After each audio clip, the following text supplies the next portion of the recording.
Hello, I'm Mr. Knots. Welcome to Knot on My Boat. Terminology, parts of the line. We're going to be talking about the different parts of the line and some general terms so that when we start working on some knots, then we'll all be on the same page of understanding what's going on. First of all, line versus rope.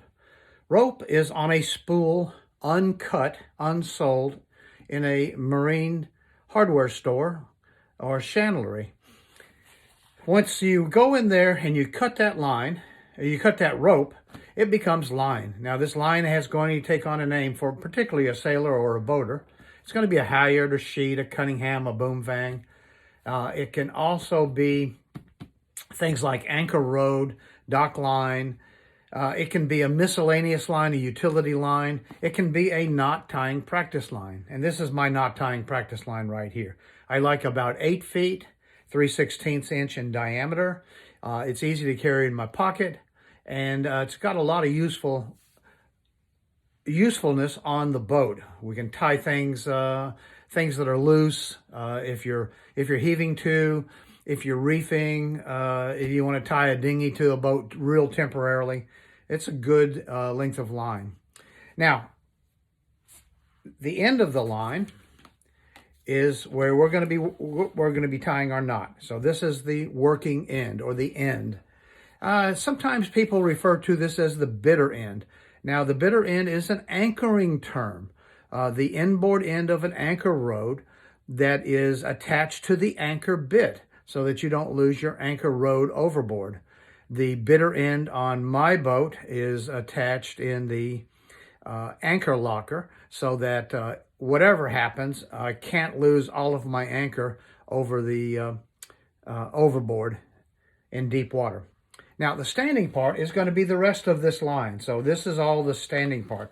I'm going to be tying my knot here, and the standing part is not actively being used in the knot tying. Bite. Now, bite is anything between the two ends. So any of this is a bite. We can have multiple bites. And we define, there's a lot of knots that we define as tied in a bite. In other words, a clove hitch is a knot that can be tied in a bite. We'll talk about that a little bit more later on. When we define Turk's heads, we define Turk's heads by the number of bites. So this is a 4-bite Turk's head, so we can count the bites going around the Turk's head. There's 4 of them. This is a 5-bite Turk's head, so we count 5 bites. This one is a 7-bite Turk's head right here, so we'd count 7. This is an 8-bite Turk's head. We'd count 8, 3 bites, 5 bites, and 4 bites. Let's see. A bite is a curvature in the line, shall we say? If you look at Ashley, he defines a bite of a cove so shallow that if you were anchored in this cove, you could sail out on either tack. So this is a bite. We can have multiple bites in any line. An open loop. Now this is an open loop. This is an overhand loop. This is an underhand loop where the working end goes under the standing part. This will be important when we're tying carrack bends. We know this is important when we're tying bowlines, and this is important when we're tying sheet bends. Now, what is a knot? We got knots, bends, hitches, splices. These are generally the 4 categories in knot tying. A knot is a standalone device. So this is a knot. A bowline is a knot. A square knot is more of a bend because bends attach 2 lines. So this is a carrack bend right here. It's attaching 2 lines.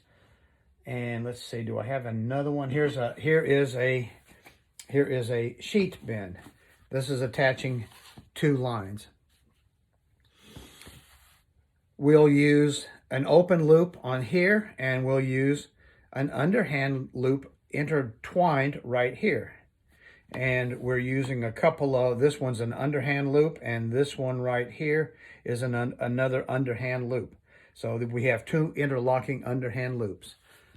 So a knot is a general complication of cordage that does work for us.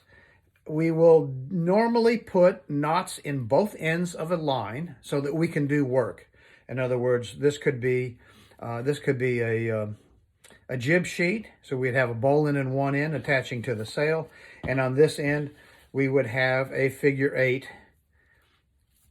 to keep from losing our sheet, our jib sheet overboard.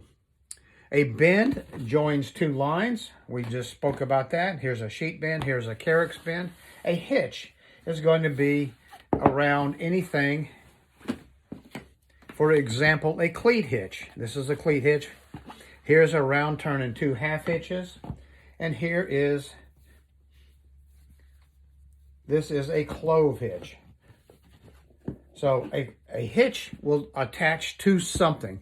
It will attach to some spar, either horizontally or vertically. Could be a lifeline stanchion, a bow pulpit, could be the mast, could be the boom. Hitches will go around something. They will even go around a line that is pulled tight, pulled taut, as it were, a taut line hitch. Splice, we're actually going to disassemble the line, and we're going to reassemble it, either at the strand level, at the yarn level, at the fiber level. So all of these are splices. This is a back splice. This is a tapered rope to chain splice. This is a thimble splice, and of course, this is an eye splice. So that pretty much covers the terminology that we're going to be dealing with as we talk about all of these things. So if you have any questions, let me know, and then we'll go on from there. Thanks for watching Knot on My Boat.